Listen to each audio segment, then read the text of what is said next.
Boa noite, meu povo. Iniciando nesse momento, né, nossa aula de Penal 2, Campo Grande, do dia 22/5, sexta-feira. Vamos iniciar, tudo bem, Caio? Vamos iniciar aqui, dando continuidade aos nossos estudos, né? Boa noite a todos vocês que acabaram de entrar. E antes de tudo e mais nada, como sempre eu faço, todos bem, família bem. Oi, Luciano.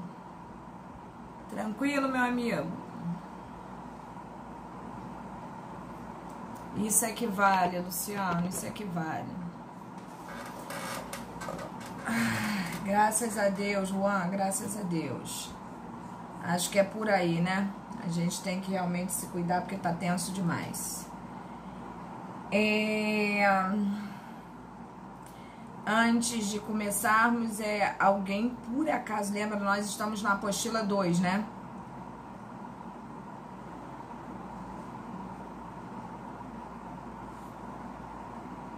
Oi, Ariane. Terminamos o material 1.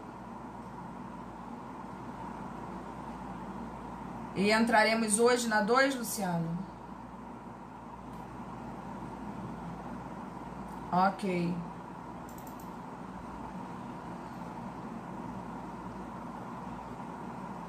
Amém, amém, amém, amém. Vamos ver aqui o tamanho desse material 2, para ver se eu me dou por satisfeita. Vamos lá.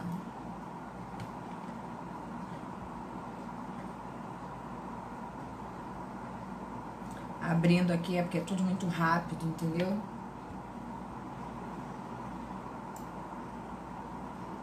Ah, legal. Então, vamos lá. Se eu conseguir, nós temos 18 PowerPoints, né? Se eu conseguir dar esses 18 PowerPoints, independente da hora, eu dou por encerrada a nossa aula, independente de qualquer coisa.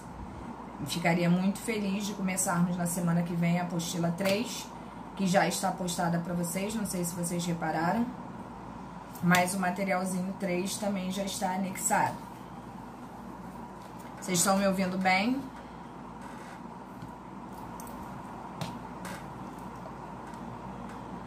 Perfeitamente. Ai, Luciano, perfeitamente, muito bom. Queria eu que esse Covid fosse para o espaço e que a gente pudesse verdadeiramente se encontrar. Mas fazer o que, né? Falta pouco, falta menos do que antes, né? Graças a Deus. E que todos nós consigamos nos preservar nesse período. Que assim seja. Bom, então vamos dar... Eu gostaria de saber se... alguém tem alguma dúvida quanto ao material passado, alguma coisa nesse sentido, ou não? Podemos dar por encerrado e continuar aqui o nosso conhecimento.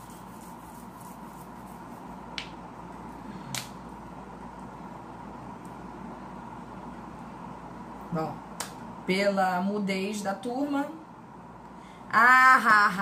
Juan, você é muito engraçado, muito. Era só o que me faltava. Bom, vamos lá. Eu sei que é brincadeira, pô. Você quer que eu explique material 1 de novo? Tá doido? Vamos lá então, gente. Iniciando nossa apostila 2 aí. Vamos ver se a gente finaliza ela hoje. Finalizando, eu vou ficar assim satisfeitíssima. E dou por encerrado. Se a gente acabar às 8h30, impossível. Entendeu? Mas é só uma brincadeira para descontrair, né? A nossa aula acabará às 8. Se acabar às 9, acabará às 9. E se acabar às 11, acabará às 11. Brincadeira também. Vamos lá.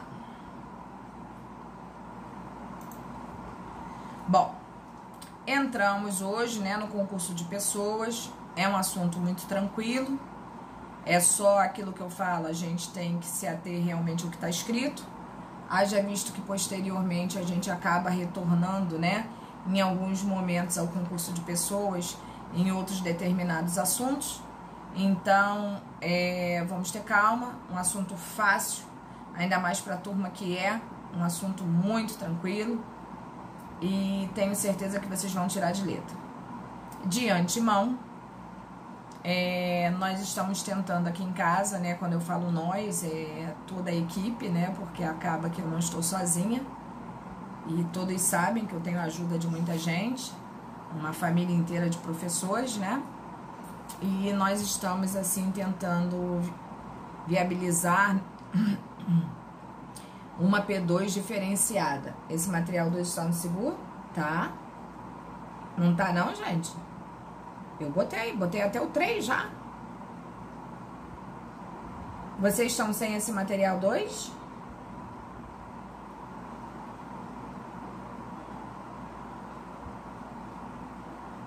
Oi, Paulo.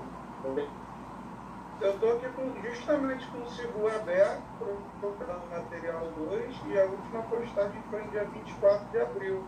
E no dia 24 de abril você postou novamente o material 1, umas questões discursivas que nós fizemos em sala, mas o material 2 já não está aqui. É mesmo? Postei o 2 e postei o 3 ontem. O 2 já anteriormente, mas não tem importância. Posto agora, só um minutinho. Me deem 1 minuto.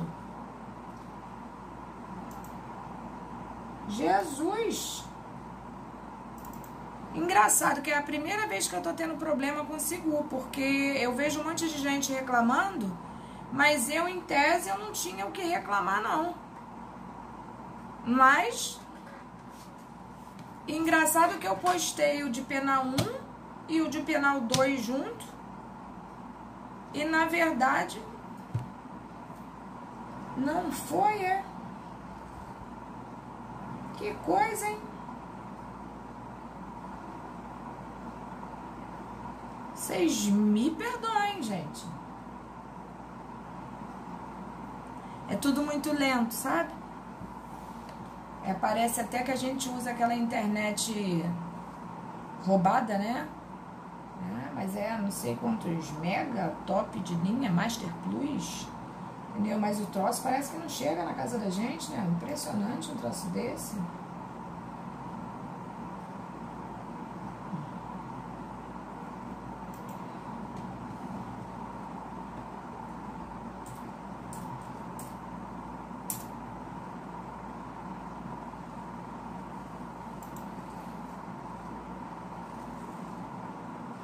Gente, tô pasma.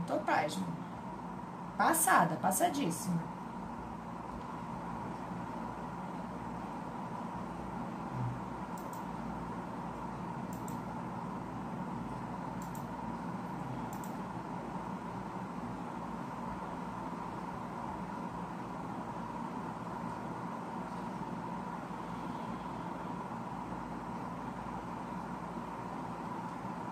Não, já tô entrando aqui.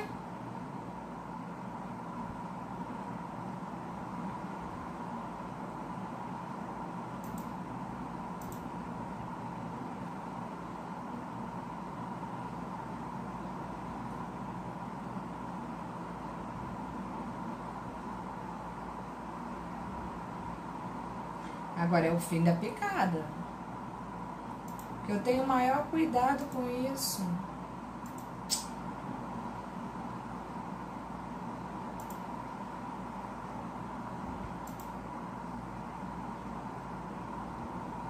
Que piada.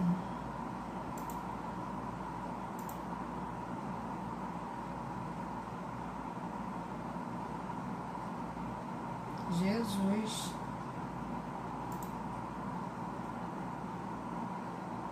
Vamos lá.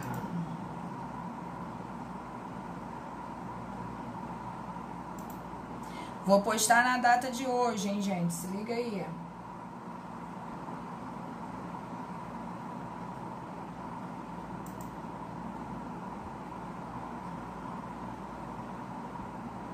Em material.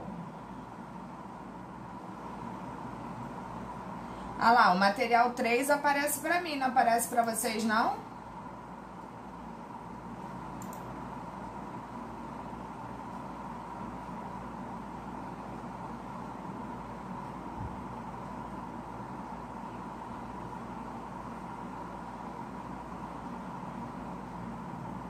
Ah, que lindo, Luciano, que lindo.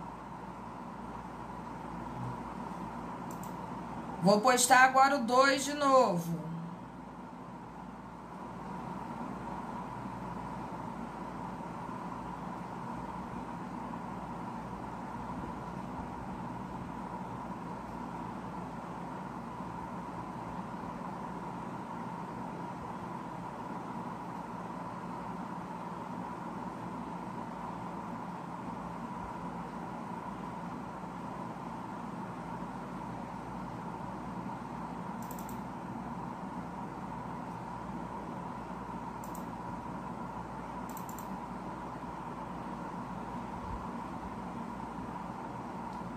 Pois é, muito estranho, né?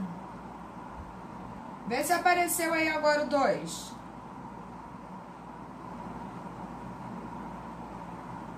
Mas o 3 já tava. Pra mim aparecia.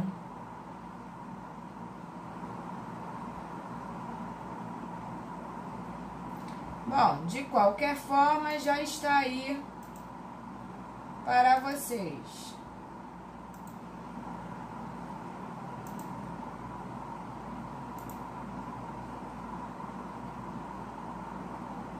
Professora? Oi, querido. Agora apareceram os dois. Que coisa, né? Material 2 e material 3 está disponibilizado nas aulas aqui. Que coisa. Bom, então vamos lá. Todos de posse, então, do material.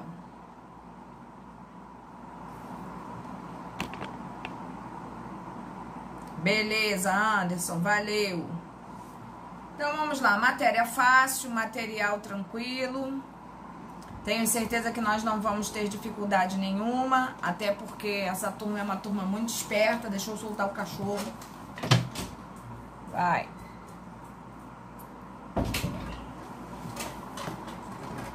E a gente vai tirar as letras. Então vamos lá, entramos em concurso de pessoas. Como o nome nos remete, né? Quando a gente fala de concurso de pessoas, se nós pararmos para analisar a nomenclatura da coisa, né? Nós estamos falando em regra, olha bem, em regra, de 2 ou mais pessoas que se reúnem para que pratiquem, né, o mesmo ato delituoso. Em regra também com desígnios e vontades iguais. E nós vamos ver que dentro desse assunto nós temos vários aspectos divergentes, várias formas de enxergar essa situação e que existem teorias também diferenciadas e que a coisa, apesar de ser muito simples, muito tranquila, nós vamos ver que ainda existem algumas passagens que existem divergências de pensamentos, o que não faz do assunto um assunto dificultoso, pelo contrário, ele é muito fácil, tá? Então vamos lá. Acompanhando o nosso materialzinho aí, seguimos aí a nossa pranchinha, né? O concurso de pessoas, na precisa definição de Mirabet, é a ciente e voluntária participação de 2 ou mais pessoas na mesma infração penal. Então, observemos que é exatamente aquilo que eu acabei de falar para vocês, né? A regra nos aponta isso, a regra nos coloca isso, e nós vamos ver que pontualmente vão existir algumas divergências, mas que na totalidade é muito fácil o entendimento. Essa união de esforços com o objetivo de praticar uma infração penal traz consigo problemas de diferenciação das diversas modalidades de delinquência coletiva. Eu acho que no nosso país, principalmente, né, existe uma gama muito grande, né, de delitos praticados em concurso. Então, é uma coisa que a gente vê diariamente realmente acontecendo. E vocês, quando estiverem realmente na prática do ato, vocês vão ver que é extremamente comum acontecer o concurso de pessoas. De vez que pode apresentar-se nas formas do concurso necessário, coautoria, participação, autoria colateral entre outros fatorizinhos que podem surgir no meio disso tudo aí. De início, é fundamental observar o teor do conhecido artigo 29 do Código Penal, que, para tanto, eu já coloquei aí para vocês, né? Quem, de qualquer modo, concorre para o crime, incide nas penas a este cominadas, na medida de sua culpabilidade. Então, observemos o quanto a culpabilidade que vocês tanto estudaram aí é importante, o conhecimento da culpabilidade e do entendimento que vocês tanto criaram já, que eu percebi no trabalho de vocês, que alguns têm a culpabilidade num sentido puramente conceitual de crime, né? E outros têm a culpabilidade no sentido do apenamento. Não vou discutir esse tipo de pontuação com vocês, uma vez que eu permiti a vocês, e acho que é o correto a se fazer, né? Que vocês tirassem as suas próprias conclusões em relação ao tema.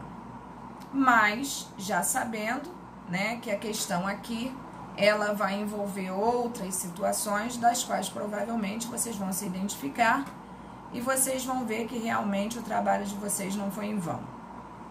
Então, vamos lá. Artigo 29 aí. Quem, de qualquer modo, concorre para o crime, incide nas penas a este cominadas na medida de sua culpabilidade. Então, de novo, falamos em crime, falamos em pena, envolvendo de novo a culpabilidade. Observamos também que nesse artigo, quando a gente fala apenas a estes cominadas na medida de sua culpabilidade, nós estamos dando aí uma diferenciação daquilo que seria o apenamento para esse concurso de agentes, né? Eles praticam, às vezes, os crimes com o mesmo desígnio, mas, de acordo com a culpabilidade praticada por cada um, já informou ali também que o apenamento pode ser o quê? Diferenciado, ainda que se responda pelo mesmo crime, na medida de sua culpabilidade. E se nós pararmos para analisarmos essa situação aí, nós vamos ver que está falando exatamente da questão que?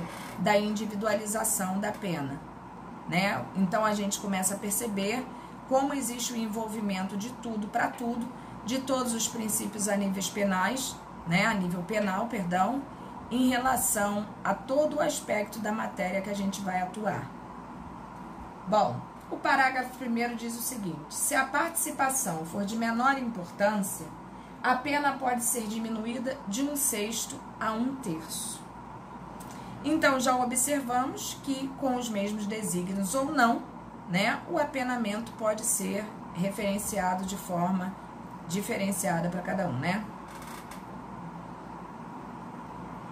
Um banco mata um policial, rouba o dinheiro de um cara que fica dentro do carro esperando só para fugir. Com certeza, Juan. Num assalto a banco, por exemplo, em regra, né, a gente diz, claro, que sempre existem as exceções, mas em regra não é um cara só atuando, né? Então a gente tem que ter muito cuidado, porque obviamente você, além de entrar num banco armado, você sabe que existe um risco a ser assumido, né? Vamos supor que nós temos uma quadrilha, que hoje é chamado mais de associação criminosa do que de qualquer outra coisa, né? Quadrilha ou bando quase não se usa mais. A não ser pra gente que está formada há mais tempo, né? E a gente acaba utilizando mesmo essas palavras, o que eu não defino como errado, mas tudo bem. E, por exemplo, quem está com um revólver na mão corre o risco de ferir ou matar alguém. Ninguém anda com um revólver na mão à toa. Mas pode ser que nós tenhamos combinado, inclusive, de não atirar em ninguém, de não tirar a vida de ninguém, né? Mas que por situações inerentes a um assalto, isso possa vir a ocorrer. E aí, é aquilo que a gente fala. Todos nós estamos assaltando um banco. Todos nós temos os mesmos desígnios. Todos nós temos vontade na prática daquilo ali. Mas não seria justo você com revólver na mão, eu com revólver na mão, como você falou, o cara que tá lá esperando só para dar a fuga, né? E, em verdade, há uma coisa que vai fazer com que extrapole tudo aquilo que foi verdadeiramente combinado, e você acaba atirando, por exemplo, num guarda bancário daquele. E o cara vem a falecer. Não seria justo que eu respondesse por homicídio se eu não pratiquei um núcleo do tipo ao qual você acabou, dentro da sua conduta, praticando. Então, é nesta diferenciação do apenamento é que a gente tem que ter muito cuidado, porque o assalto a banco é uma coisa, né? Se houve a morte, que poderia ser uma situação a ocorrer, aí nós partimos com crime autônomo de homicídio, né? Mas se na combinação da gente, a gente tiver a consciência de que tal ato poderia vir a acontecer, existe discussão clara na doutrina e na jurisprudência se este cara estaria em concurso com você ou não. Se antes de praticar o ato, né, antes da consumação lá da linha do crime, né, do intercrimes, se a pessoa já tinha o conhecimento de que este fato poderia ocorrer, seria uma consequência natural daquilo que está sendo praticado, já existe discussão se realmente outras pessoas praticariam junto com você esse homicídio ou não. Mas, para a teoria que eu sigo, não, tá? Mas existe a discussão? Existe sim. Existe sim. Por isso que eu falo sempre para vocês, a gente tem que ter a mente muito aberta em relação a todos esses contextos jurídicos, uma vez que existem margens e vertentes para tudo, né? E é isso que é bonito, né? Porque faz a gente pensar e ver que realmente situações bem parecidas, né, não são iguais. Então a gente tem que ter realmente saída para todos esses contextos aí. Tranquilo, Juan?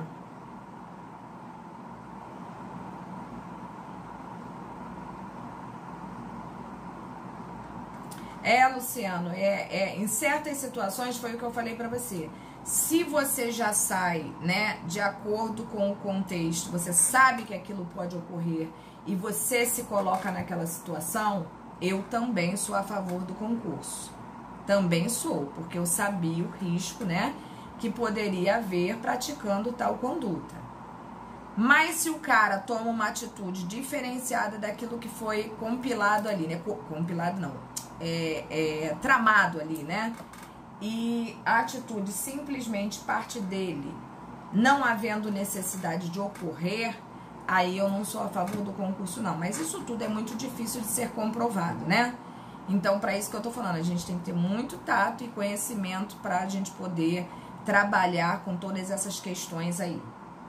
Beleza, gente? Vamos lá. Parágrafo 2º aí, ó. Se algum dos concorrentes quis participar de crimes menos graves, ser-lhe-á aplicada a pena deste. Essa pena será aumentada até a metade, na hipótese de ter sido previsível o resultado mais grave. Perceberam? Exatamente aquilo que eu falei para vocês. Se era previsível, pode ocorrer sim. Pranchinha número 4 aí, gente. Na prática forense, observa-se que muitos crimes são praticados apenas por um agente, que sozinho pratica a conduta. Todavia, alguns crimes são cometidos por mais de um indivíduo. E aí a gente vai entrar na seara das espécies de crime quanto ao concurso de pessoas, tá? E nós vamos entender que existem crimes que podem ser praticados por uma única pessoa, que é o que a gente chama, né, de concurso eventual de agentes, geralmente nos crimes que a gente considera ali monossubjetivos, como o nome fala, seriam crimes que podem ser praticados por uma única pessoa, mas também podem ser praticados por duas ou mais, não havendo necessidade. Então, vamos entender isso.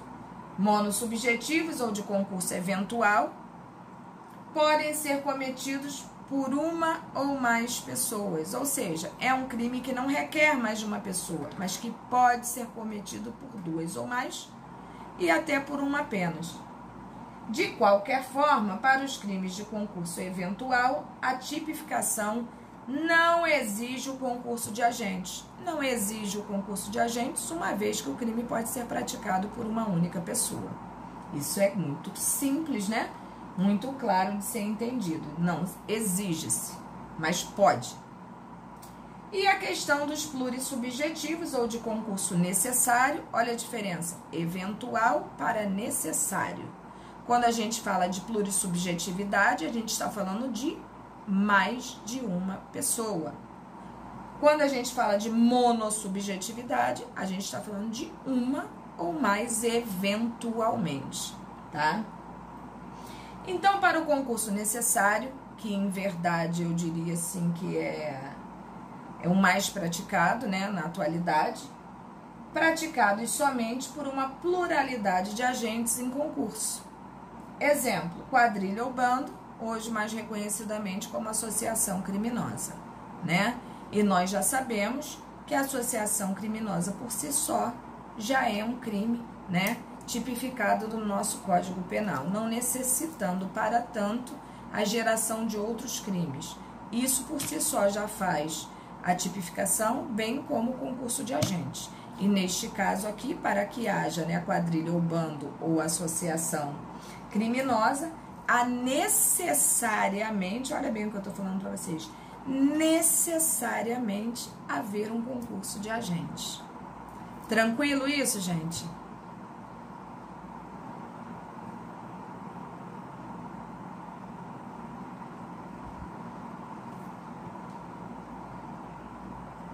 Beleza.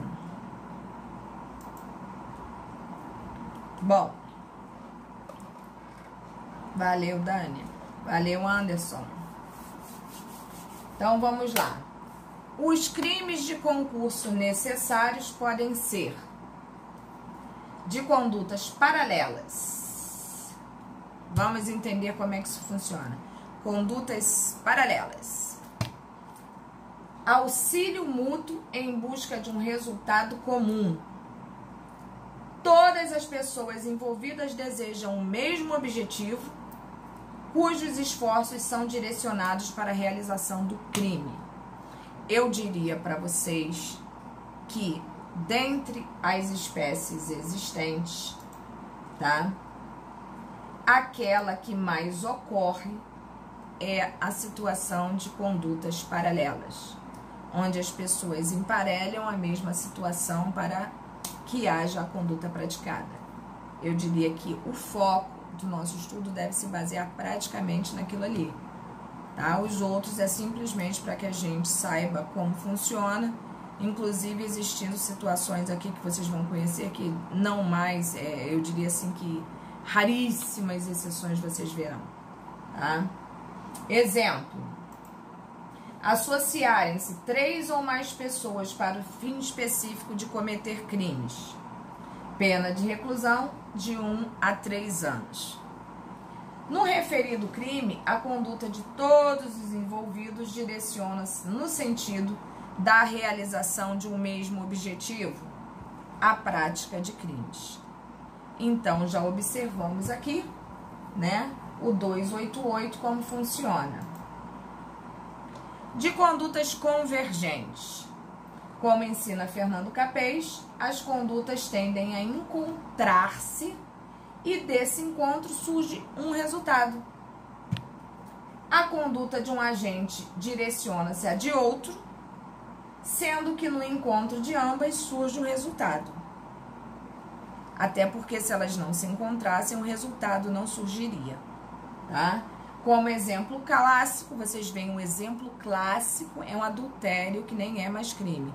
Por isso que eu falo para vocês que a conduta convergente é uma conduta realmente assim que a gente aprende, mas que em verdade não tem assim a importância que as pessoas colocam. Eu diria para vocês focarem nas condutas paralelas. De condutas contrapostas. Condutas praticadas umas contra as outras, sendo ao mesmo tempo autores e vítimas, tá? Exemplo disso é o artigo 137 do CP, do qual a gente menciona aí o crime de rixa, né? E a gente sabe como é que isso funciona também.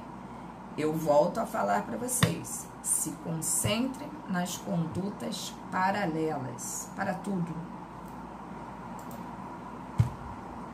E aí a gente vem com a questão da autoria novamente. Oi, Luciano. O agente corrompe um policial que faz vista grossa enquanto ele rouba um veículo. É concurso de pessoas? Espera aí. O agente corrompe um policial que faz vista grossa enquanto ele rouba. Com certeza, Luciano. Com certeza. Eu diria para você que você pode até encontrar alguma coisa que não te leve a pensar isso. Só que eu tô garantindo que doutrinariamente, jurisprudencialmente, já existe, se não me falha a memória, se a minha memória não está realmente deturpada, existe até súmula sobre isso aí. Por quê? Porque um policial, ele tem obrigação de agir. Ele é um agente garantidor, ele é um agente da lei, ele não pode se omitir em circunstâncias como essa. Se ele faz vista grossa a uma situação dessa daí, ele está concorrendo sim. De forma bem clara, ao meu ver. Está concorrendo sim. Tranquilo aí, Luciano? O que não aconteceria, Luciano?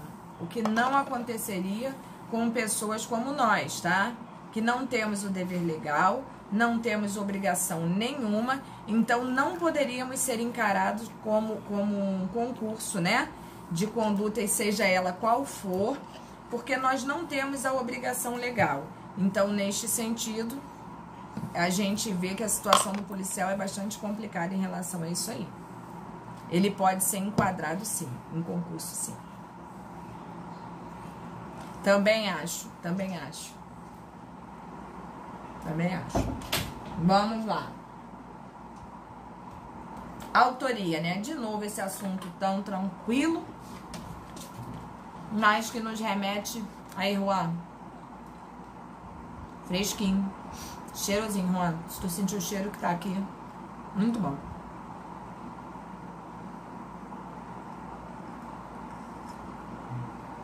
Que delícia. Tava me faltando isso. Vamos lá. Conceito polêmico, né? Como eu coloquei aí pra vocês. Cingido por 3 posições. 3 posições muito tranquilas de serem entendidas. Porém, com pequenas divergências, mas vocês vão ver que é muito fácil. Discute-se nessas 3 teorias ali, naqueles 3 posicionamentos diferenciados ali, o que é o autor num concurso de pessoas, né? Todos são autores? Temos autores e partícipes? Todos são autores com a mesma pena, com penas diferenciadas, de acordo com como nós já falamos, com a culpabilidade? Então, a gente tem que ter um certo cuidado em relação a isso aí. E a nível, pura e simplesmente, de conhecimento.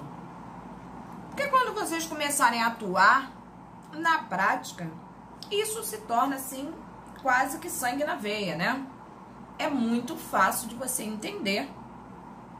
Inclusive, de poder optar, né? Pela teoria que você achar mais coerente. Então, vamos lá. Teoria unitária. Todos são autores. Para esta teoria, olha o nome, unitária. Une isso tudo, é de um mesmo, não há que se falar em participação. Se todos têm o mesmo desígnio, a mesma vontade de atuação em um mesmo crime, eles estão em concurso de pessoas, né? Concurso necessário, tecnicamente falando, e todos são autores respondendo da mesma forma. Interessante essa teoria aí, né? Mas não pra gente advogado. A verdade é essa. Eu não vejo muita vantagem nisso. Mas, socialmente falando, eu diria que essa é a mais, assim... Se fosse para dar uma resposta à sociedade, essa seria a melhor. Para advogado, eu diria que essa é a pior. E no sentido da legalidade, né? Da razoabilidade, da proporcionalidade, da culpabilidade, ela tá longe de ser a melhor. Então, a gente tem que analisar em todos esses quesitos. E para que a gente consiga fazer isso, a gente tem que entender como funciona. Por isso é importante, quando eu falo para vocês, do conhecimento da matéria. A gente não precisa ser chato, né? A gente não precisa falar eu sou o melhor, eu sou o cara, eu sou... Porque ninguém é. Quem fala isso é porque não é mesmo. Mas, em verdade, a gente tem que ter, assim, aquele mínimo de conhecimento que seja pra gente poder debater sobre determinado assunto, né? Olha o que diz a teoria extensiva. Também não faz qualquer diferenciação entre autor e partícipe. O que significa dizer? Pouco importa, é tudo autor. Mas admite a existência de causas de diminuição de pena, estabelecendo diferentes graus de autoria. Opa! Ou seja, aqui são todos autores, da mesma maneira que a teoria unitária. Só que na teoria unitária, além de serem todos autores, eles têm a mesma penalização. Na extensiva, não. São todos autores. Não faz a menor diferença se é autor, se é partícipe, seja o que for. Mas fato é que na hora da pena, cada um responderá de acordo com o ato praticado, no entanto, como autores de um mesmo crime. Tranquilo aqui, meu povo? Tá tranquilo para vocês entenderem?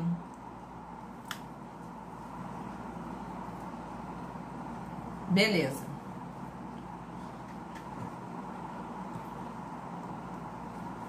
E aí, vem a teoria restritiva, fazendo uma verdadeira salada disso tudo, né? Olha o que nos diz a teoria restritiva. Diferencia autor e partícipe. Já bagunçou tudo. Aqui já não tem mais só autor, mas só partícipe, né? Aqui a coisa é diferente. Aqui nós temos autor e podemos ter partícipe. Isso tudo será analisado de acordo com o ato praticado, as pessoas envolvidas e a participação no delito. Então, vamos lá. Para a teoria restritiva, autor é apenas aquele que pratica o quê? O núcleo do verbo incriminador. Qual seria o núcleo? Aquele que está disposto no nosso código. É o núcleo do tipo.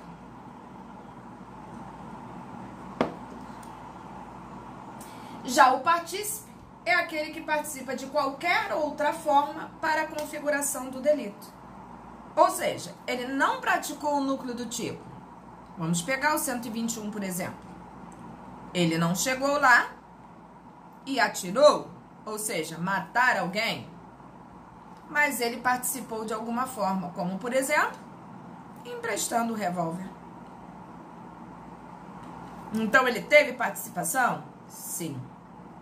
E é isso que a gente tem que entender, o que diferencia cada teoria dessas. Composta de 3 vertentes, sendo que adota-se a teoria do domínio do fato. Epa! Então, vamos entender como é que funciona esta bagaça. O que seria a teoria do domínio do fato? Parte da teoria restritiva com critério objetivo e subjetivo. Bagunçamos mais tudo, né? Se observarmos, nós falamos da teoria restritiva, não das duas anteriores. Autor é quem detém o controle final, sendo que tem domínio de toda a realização do delito, inclusive com poderes absolutos de decisão a respeito da prática do crime. Eita, Nossa Senhora! Olha a bagunça. O que quer dizer isso aí? Eu, então, se a gente levar a ferro e fogo, se eu contratar um matador, eu poderia ser encarado como autor do crime? Encarada como autora do crime? Por essa teoria ali, sim. Por quê? Eu tenho domínio do fato. Eu poderia, inclusive, o quê? Pego o telefone, sei que o cara tá a caminho para matar fulano e ligo para ele e falo assim, olha, não quero que mate mais não. Eu detenho o domínio? O poder? de mandar, desmandar, de parar, de continuar, domínio do fato, tá? Então, a gente tem que ter muito cuidado, porque vocês perceberam que dentro da restritiva surge uma vertente diferenciadora que vai complementar aquilo que já está ali. Então, vamos lá. OBS. Entende-se assim que a teoria do domínio do fato afirma que o autor é a pessoa que, mesmo não tendo praticado diretamente o núcleo do tipo penal, decidiu e ordenou sua prática. Eita, Nossa Senhora, né? O mentor intelectual da infração não é tratado como mero partícipe. Ele não ajudou a que aquilo acontecesse.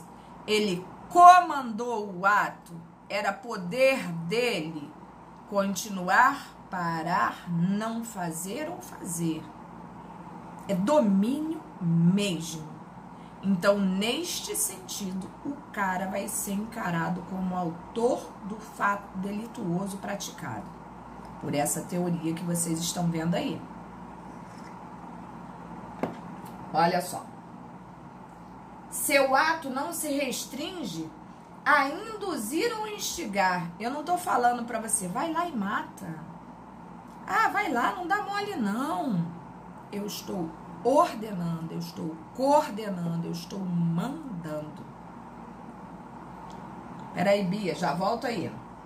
Devendo ser considerado, de acordo com essa teoria, autor do crime e responder penalmente nesta qualidade. Bia, o que exatamente você não entendeu? Fala comigo. Ficou confuso em que sentido? Vê se você entende o que eu vou conseguir, vê se eu vou conseguir passar para você. Essa teoria restritiva, ela diz que em um crime, quando as pessoas resolvem praticar o crime com união de desígnios, com união de vontades, com o mesmo objetivo, eles vão sofrer esse concurso de agentes, tá? De pessoas. No entanto, cada um desses responderá de acordo com o ato praticado, podendo sim haver autoria e participação. No entanto, dentro desta mesma teoria restritiva, desmembra-se a teoria do domínio do fato, porque parte dela isso aí. E diz que em situações como essa que a gente está falando aqui agora, eu sou o mentor intelectual de um crime, eu mando a prática daquele crime, eu tenho o poder de continuar, acabar, parar, e eu não faço, deixo prosseguir e a pessoa morre. Eu não posso ser encarada como uma mera partícipe desta situação, apesar de eu não ter praticado o quê? O núcleo do tipo penal que lá está incrustado no artigo 121. Mas eu fui a mentora intelectual e eu tinha o domínio sobre a circunstância. Então, para esta teoria restritiva, da qual se desmembra a teoria do domínio do fato, eu responderei a nível autoral, como se eu tivesse praticado o ato, pura e simplesmente. Entendeu, Beatriz? Beleza. Todos entenderam?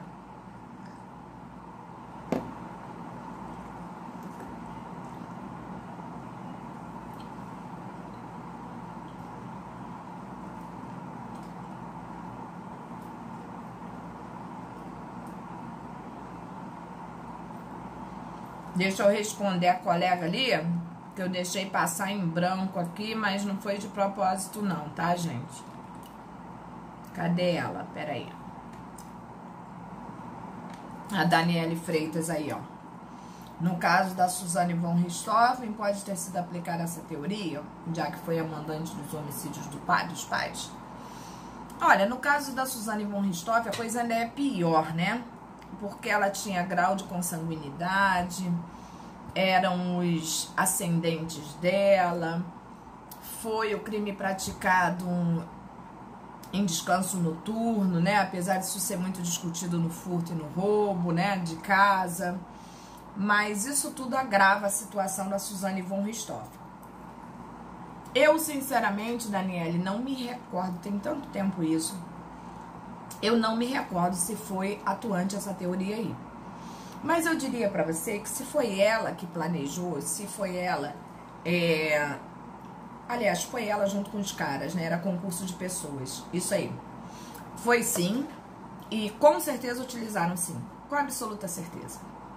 Porque ela teria, né, a chance de não ter permitido, de ter parado ela, com certeza. Ela não só deu, né, ela não praticou o núcleo do tipo, mas ela comandou, ela foi mentora intelectual, com certeza, absoluta certeza.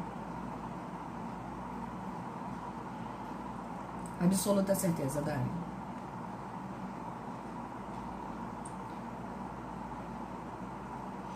Luciano, como eu falei lá no início para vocês, num assalto a banco pode surgir aquela situação, né? Ninguém tá com uma arma na mão à toa, né? Tecnicamente, quem atirou, obviamente, né? O crime era o assalto a banco, o crime não era homicídio.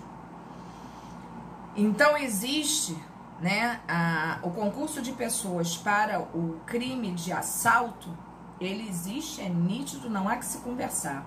Todos responderão por assalto a banco, tá? Agora, existia a proposta de matar alguém? Não. O cara tomou uma atitude desnecessária, descabida, e ele fez aquilo? Pode ser que isso seja entendido que foi uma atitude tomada por ele, não em concurso, uma vez que ninguém tomou para si, né, como ideal do ato praticado. Mas, como nós já falamos, inclusive o parágrafo 2º do artigo deixa isso muito claro, se existia a possibilidade de já ocorrer dentro do crime que estava sendo estabelecido, que havia desígnios de vontade e de comprometimento, pode ser enquadrado sim, se isso já fazia parte de uma situação que já correria o risco de ocorrer. Entendeu, Luciano?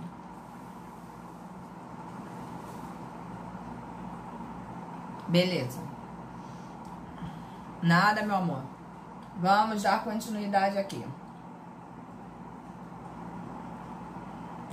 OBS. Importante se faz ressaltar que no Brasil a lei adota a teoria restritiva. Sublinha isso aí. A lei adota a teoria restritiva. A lei. Embora doutrinariamente a maioria se posicione a favor da teoria do domínio do fato, tá? O que em verdade, então assim, né? Então, a teoria restritiva nós já sabemos, é majoritária, não precisa nem ter dúvida. E a teoria do domínio do fato, neste sentido, quando ocorre situações análogas a essa que nós colocamos aqui, a doutrina se posiciona desta maneira. É autor, sim. Apesar de haver participação e autoria num mesmo crime, dentro das consequências existentes, né, a doutrina se posiciona dessa maneira. É autor ainda que não estivesse no local.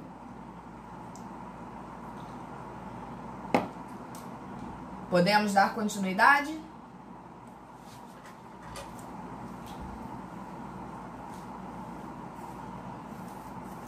Vamos seguir aí então. Formas de concurso de pessoas. A questão da coautoria, né? Falamos da autoria e agora falaremos da coautoria. A conduta principal é a realizada por todos os agentes, em colaboração recíproca, os quais buscam o mesmo fim. Isso nós já falamos. É até muito repetitivo, né, esse negócio de concurso de pessoas. A atuação de cada envolvido é consciente e querida por cada um deles. Dessa forma, a coautoria revela-se quando 2 ou mais agentes, em conjunto, realizam o verbo do tipo Perceberam aí a diferença? Não há necessidade que a contribuição de cada autor seja a mesma, podendo haver divisão de tarefas. O que a gente tem que se ligar é que, nos casos dos crimes omissivos próprios, que vocês devem lembrar do que se trata, não cabe coautoria. O exemplo... Eu ia lhe perguntar isso agora. Eu estou vendo aqui, por exemplo, no capítulo 22, induzir, instigar ou auxiliar ao suicídio. Então, eu não posso tipificar ele como coautor. É que o povo não fala, né? Exatamente. Exatamente. E o exemplo que eu coloquei aí, ó, 2 pessoas que deixam de prestar socorro, podendo fazê-lo, cometem cada qual a omissão de socorro. Jesus, claro. Imagine, eu vou tramar com o Luciano. Ah, não vamos prestar socorro, não. Estamos passando os 2 pelo mesmo lugar. Vimos que tem uma pessoa no chão necessitando de socorro. Tô nem aí. Não quero parar, ele também não quer. Fomos embora. Nem nos conhecemos, nem queremos, nem combinamos, nem nada. Neste sentido, não há que falar em concurso de pessoas, tá, gente? Podem ser 10 pessoas passando por ali, ninguém socorrendo. É omissão de socorro, pura e simplesmente, cada um respondendo por si. Não há que se falar em concurso de pessoas. Já a participação é aquela que concorre para que o autor ou o coautor realizem a conduta principal de algum modo sem praticar o núcleo do tipo. Concorre para a produção do resultado. Como aquilo que eu falei para vocês, né? Um vai lá e faz, e o outro simplesmente participou de alguma forma para que aquilo ali ocorresse. Isso não tem dificuldade nenhuma, né? Agora, tem essa novidade aqui, que seria a observação que eu coloquei para vocês sobre a autoria colateral. Essa autoria colateral, eu diria para vocês que não é uma coisa assim fácil de ocorrer, mas pode ocorrer e ocorre, tá? Eu coloquei o exemplo aí, ó. Prestem atenção. Ocorre quando várias pessoas executam o fato, contexto fático único, sem nenhum vínculo subjetivo antecedente. Observe, quando a gente fala de vínculo subjetivo, a gente está falando aquilo que pode ser tramado, né? Eu quero, você quer, a gente vai lá, está aqui, vamos... Linha do crime, né? Vamos partir para os atos executórios, entre outros fatores, né? Atos preparatórios, atos... por aí vai.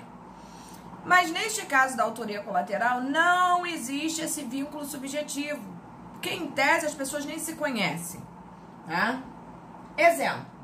Policiais de 2 viaturas distintas, sem nenhum acordo ou vínculo entre eles, abusivamente disparam contra a vítima comum, que vem a falecer em razão de um dos disparos.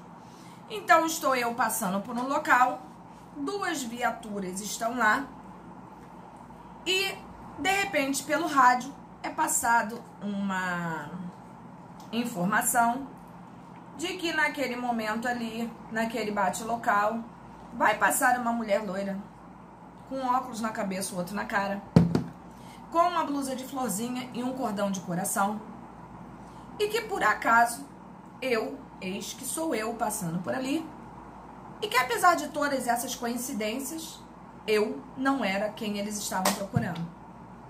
E por um motivo qualquer, eles nitidamente começaram a utilizar o armamento deles na minha direção, do qual eu tomei alguns tiros, algumas centenas de tiros. E aí eles não tinham combinado nada antes, eles nem se conheciam, eles não sabiam de nada e simplesmente agiram, como eu coloquei ali, colateralmente. Olha que coisa interessante. Como fica a responsabilidade penal neste caso? eu diria para vocês o seguinte: apesar de duas situações distintas, não tinham os mesmos desígnios, não foram combinados antes, né? O certo seria, inclusive, ter me abordado, mas cruelmente agiram dessa maneira. Bom, um dos disparos me matou. Obviamente, vocês sabem como isso funciona, vai ter uma perícia, né, que vai ver qual foi o tiro fatal que realmente ocasionou o quê? A letalidade. O que levou Paula Regina aqui a morrer? Qual foi o tiro que me matou? Foi um tiro que pegou na minha mão? Ou foi um tiro que pegou no meu coração? Foi um tiro que pegou na minha perna ou um tiro que pegou na minha cabeça? E aí a perícia vai dizer o grau de letalidade, em tese, qual foi o órgão que foi atingido, o que levou aquela pessoa à morte. E a partir daí, eles vão verificar quem foi o autor daquele homicídio ali. E, por azar dos policiais, aquele que deu o tiro letal responderá por homicídio. E o outro por tentativa de homicídio. Isso que é o interessante da coisa, né? O policial, autor do disparo fatal, responde por homicídio doloso consumado, enquanto o outro, autor de disparo não letal, responde por tentativa de homicídio doloso. Na autoria colateral, cada pessoa responde pelo seu fato. Não há uma obra comum. Há delitos vários, regidos pela teoria pluralística, né? Ou seja, cada um responderá pelo que fez na medida de sua culpabilidade. Então, estamos aí, de novo, caindo, incorrendo naquela mesma situação que eu expliquei para vocês lá do início da apostila, né? Por aí a gente vê que concurso de pessoas é uma coisa muito tranquila de se entender, né? E aí, ó, olha que interessante, mas não acaba a história dos polícias aí não, nós vamos ver que não acaba. Requisitos do concurso de pessoas: pluralidade de condutas, relevância causal de todas elas, a questão da subjetividade, né, tem que ter um elo aí, né, ou concurso de vontades, a identidade de infração para todos. Essa é a regra. Obviamente, existindo essas exceções que nós colocamos aqui. Cadê meu negócio aqui? Sumiu, hein? Jesus, cadê você? Perdi, gente, peraí. Ai, ai. Então, observem aí os requisitos para o concurso de pessoas. Essa é a regra, não há como fugir. E a gente tem que ter uma conduta de regra para seguir, né? E nós já vimos que existem as exceções aí, quanto principalmente, né, a questão da subjetividade aí, no sentido do concurso de vontades, quando a gente trata de quê?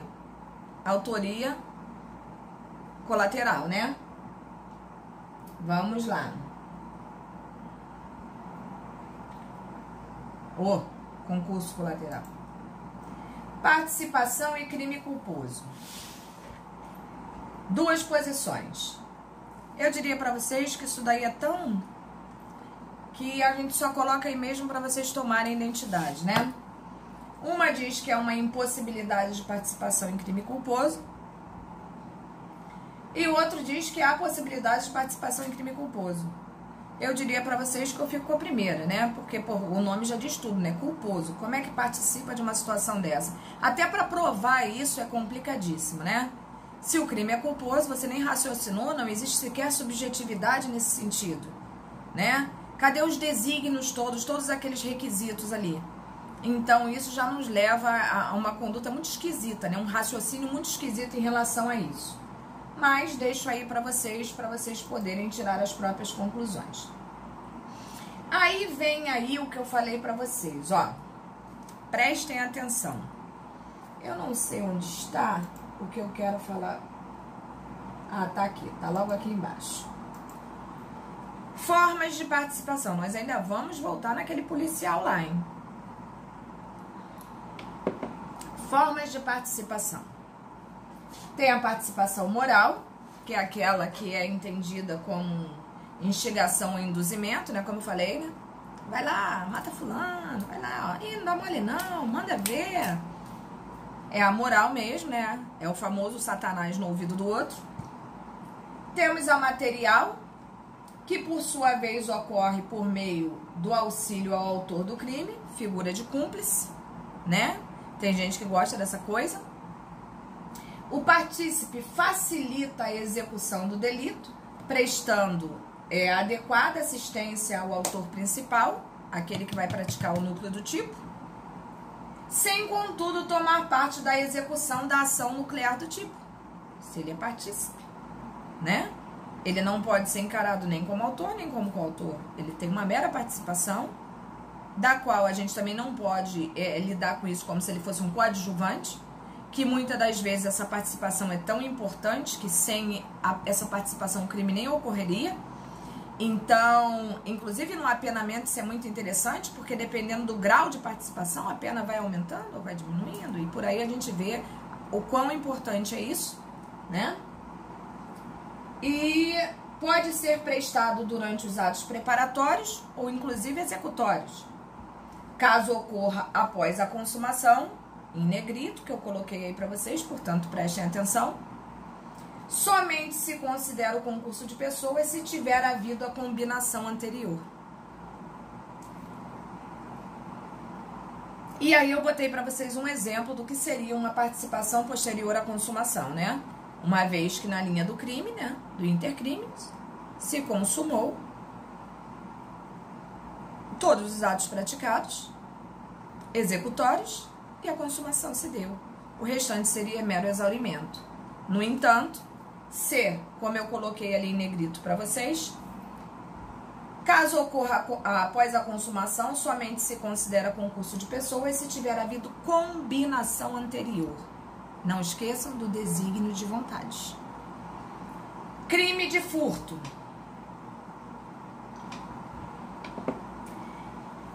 Quem subtrai? Quem subtrai sou eu. Eu pratiquei autonomamente o crime de furto. Crime de receptação. Quem encaminha a res furtiva para outra localidade, sem participar do delito anterior. Então, olha bem, participação posterior à consumação. O crime é qual? É o de furto? É. Ah, beleza. Eu pratiquei sozinho, inclusive? Ah, participei. Mas eu já falei com o Juan que se eu furtasse, eu passaria para ele vender. Então, observe, posterior à consumação. Então, nesse sentido, responderemos sim, por participação, uma no outro, sob concurso de pessoas. Tranquilo isso aí?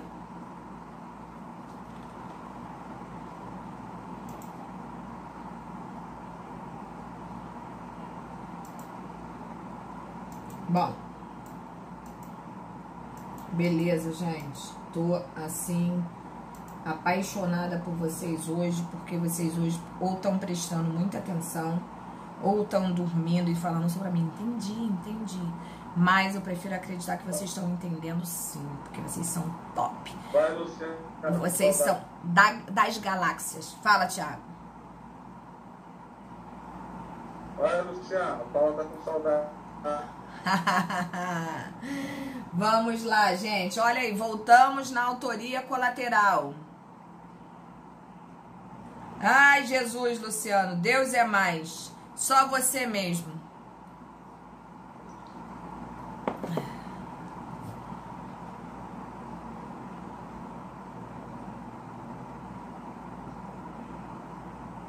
Beleza, Juan? Beleza. Espero que você resolva aí esse problema. Tranquilidade, meu amigo, tranquilidade. Vai, Luciano.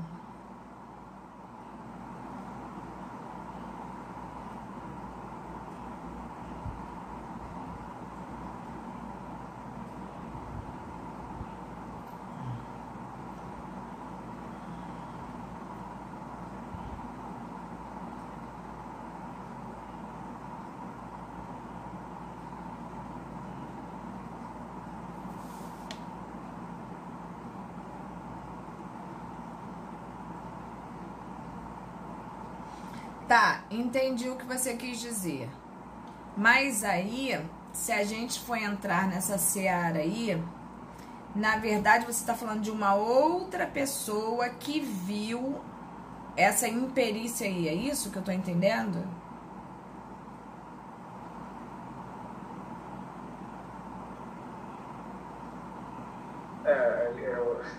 Era para ter deixado ele quieto. Por exemplo, o A levou o carro no B, o mecânico. E aí, pelo que eu entendi aí, teve um problema no freio. O B viu que existia o problema, mesmo ele sendo mecânico, e deixou para consertar em outro momento. Aí o A ficou de no dia seguinte e no caminho atropelou e matou uma pessoa. Tá, aí, mas o A e B ambos são mecânicos? Não, B, o A levou o carro ao mecânico. E aí o mecânico deu ciência de que existia um problema. Aí ele está querendo colocar o mecânico na questão da imperícia e o dono do proprietário na questão de ser negligente. Tá, mas por que o mecânico é imperito, se ele não fez nada? Ele fez o freio em perfeito estado, é isso que eu entendi que ele quis. E como é que o dono sabe que não está em perfeito estado? Aí a gente pode até entrar na seara da culpa consciente, né? Sei lá, de um dolo diferenciado. É muito complicado isso aí. Eu tô entendendo o que vocês estão querendo colocar. E acho fantástico esse raciocínio. Entendeu? Eu acho que isso tudo é um raciocínio jurídico muito bacana. Mas a gente tem que ter muito cuidado com isso, porque quando a gente vai analisar todos esses fatos aí, nossa senhora, a gente vai criar polêmica em relação a isso e daria uma boa defesa, Luciano. Eu confesso a vocês que eu adoro esse tipo de coisa aí. Acho até que eu posso colocar um treco desse na prova.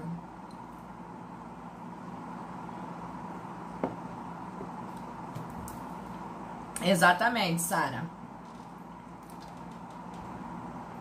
Exatamente.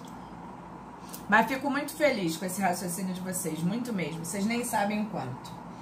Vamos voltar aqui para nossa autoria colateral. Vamos voltar aqui. 2 ou mais agentes realizam a conduta sem que tenha aquele laço de subjetividade, né? A e B disparam simultaneamente na vítima sem que um conheça a conduta do outro. Um será autor de homicídio consumado, o outro de um homicídio tentado. Isso nós já vimos, né? Lá atrás não há novidade nenhuma. O interessante se faz agora. Porque o mesmo exemplo eu peguei para poder explicar para vocês a questão da autoria incerta. Olha que legal. Quando na autoria colateral há dúvida de quem for o causador do resultado, ou seja, tomei muitos tiros, não foi possível verificar qual tiro foi letal, qual tiro me matou. Ou não foi possível identificar de qual arma saiu, né, por um motivo qualquer, danificou a forma de perícia, não conseguiu constatar. Neste sentido, não há que se falar em deixar as pessoas impunes, mas pelo princípio do indúbio pro réu, na incapacidade de ter como provar quem foi, respondem as duas criaturas por tentativa de homicídio doloso. Olha isso. Seguindo o mesmo exemplo acima, caso não haja como apontar o disparo que causou o resultado morte, aplicando-se o indúbio pro réu, ambos responderão por homicídio tentado. Deu para entender isso aí ou não, gente?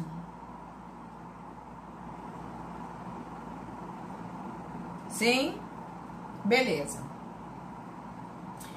Conivência ou participação negativa. Não havendo o dever jurídico de agir, não configura participação ou omissão. É aquela história que o Luciano me perguntou lá atrás de um policial, né? Exemplo, um transeunte que assiste a um roubo de uma pessoa desconhecida e nada faz. Não é partícipe, não há que se falar em participação. uma vez que ele não tem o dever legal de agir e nem o poderia, né? Porque ele estaria colocando em risco a própria vida. Olha aí, já entra estado de necessidade, entre outras parafernálias mais, né? Então, neste sentido, não há que se falar em participação. Relação de causalidade. O resultado de que depende a existência do crime somente é imputável a quem lhe deu causa. É a relação de causalidade, vocês já estão carecas de saber o que é, né? Considera-se causa a ação ou omissão sem a qual o resultado não teria ocorrido. Relevância da omissão. O parágrafo 2º nos diz o seguinte: a omissão é penalmente relevante quando o omitente devia e podia agir para evitar o resultado. Olha aí, Luciano, tua pergunta. O dever de agir incumbe a quem? Tenha por lei a obrigação de cuidado, proteção ou vigilância. Lembram da questão do agente garantidor. De outra forma, assumiu a responsabilidade de impedir o resultado. Com seu comportamento anterior, criou o risco da ocorrência do resultado. Então, essas 3 situações ali são relevantes na questão da omissão, tá? Seriam responsáveis? Sim, muito nitidamente. Participação por omissão. Quando havendo o dever jurídico de agir para evitar o resultado, o sujeito omite-se intencionalmente. É o caso em que o Luciano, muito inteligentemente, colocou no início da nossa aula, né? Aliás, o Luciano tem essa característica, né, de antever as coisas. Acho até que ele é meio transcendental. Vamos lá. Sorte nada. Duvido. A participação por omissão é possível desde que o omitente, além de poder agir no caso concreto, tivesse ainda o dever de agir para evitar o resultado, por se enquadrar em alguma das hipóteses delineadas pelo artigo 13, parágrafo 2º do Código Penal. Como exemplo, o autor diz ser partícipe do furto o policial militar que presencia a subtração de bens de uma pessoa e nada faz porque estava fumando um cigarro, atendendo um celular, namorando, fazendo qualquer coisa que ele não deveria estar fazendo naquele momento, né? E se ainda assim o estivesse, deveria ter imediatamente parado e agido, porque ele tem o dever legal de agir. A participação só acontece, portanto, nos crimes comissivos por omissão, onde o agente podia e devia evitar o resultado. Coincidentemente, foi exatamente a pergunta que o Luciano fez. Ele anteveu, ele previu o previsível. Fantástico, gente. Alguma dúvida aí? Não? Como prometido a vocês, me dou por satisfeitíssima em a gente acabar essa apostila. Acho que a gente está muito bem. Que bom, Sara. Fico mega feliz com vocês. Vocês sabem, eu puxo a orelha de vocês. Sei que tem muita gente aí que não está satisfeita comigo, mas eu só tenho a agradecer essa turma, porque eu acho essa turma muito coesa. Acho que vocês respeitam uns aos outros, apesar das individualidades, né, de cada um. E cada dia mais eu me orgulho de vocês. Verdadeiramente. Gosto demais dessa turma, tá? Então, meu muito obrigada a vocês. Tiago também, sempre top. Todos vocês. Verdadeiramente uma turma maravilhosa. Maravilhosa. Um beijo no coração de vocês. Descansem esse final de semana, para que semana que vem nós estejamos aqui com muita paz, muita alegria. Boa noite, Anderson. Muito obrigada também. Professora? Oi. Licença, desculpa a interrupção. De forma alguma, Caio. Para a gente finalizar, eu não estive na aula passada, no serviço teve, já estou meio perdido no tempo. Com relação à minha prova de avaliação, ficou uma nota bem baixa. Só que o que eu queria saber, como, através do meu WhatsApp, ou qual meio eu posso me comunicar com você, para saber meus erros e acertos que eu podendo repetir futuramente, já que a gente está se adaptando essa nova plataforma, esse movimento de avaliação. Claro, Caio. Não tem problema nenhum, você pode falar comigo no privado, não tem problema nenhum. Ai, falei tanto que eu tô até sem fôlego. Só peço assim que evitem, né? Faltar à vista para que vocês depois não fiquem com esse tipo de problema. Mas entendi, Caio, a tua situação, não tem problema nenhum. Depois você pode falar comigo no privado, sim. E tenho certeza que quem não alcançou a nota na P1 vai alcançar na P2. Minha turma me conhece, sabe que eu puxo a orelha de vocês mesmo, sou meio turrona. Até ouvi o Juan falando, né, que Paula tá no outro nível com esse negócio de antiplágio. Você é muito engraçado, Juan, divertidíssimo. Mas vocês têm que entender o seguinte, tudo que eu faço, vocês podem achar assim, porra, um absurdo, né? Antiplágio. Isso chama-se respeito a vocês. Eu poderia pegar um trabalho de vocês e simplesmente fazer assim, vocês não estão do meu lado, vocês não estão me vendo, né? Eu poderia simplesmente, o trabalho tá bonito? Tanto. O trabalho tá feio? Tanto. Tá... Eu tenho respeito por vocês, sabe? E eu acho que o meu papel como professora é ensinar a vocês a valorizar, inclusive, aquilo que vocês fazem. Então, se eu não puder melhorar vocês, eu não sirvo pra nada. Eu me vejo assim, tá? Se eu não puder acrescentar alguma coisa na vida de vocês, eu vou ser apenas uma professora que passou na vida de vocês em branco. Então eu prefiro que hoje vocês tenham um certo aborrecimento comigo, mas que mais tarde vocês lembrem de mim com carinho, como essa pessoa rabugenta que pegou no pé de vocês o tempo todo, tá? Então eu tenho certeza que na P2 nós vamos arrebentar. É isso aí, verdade.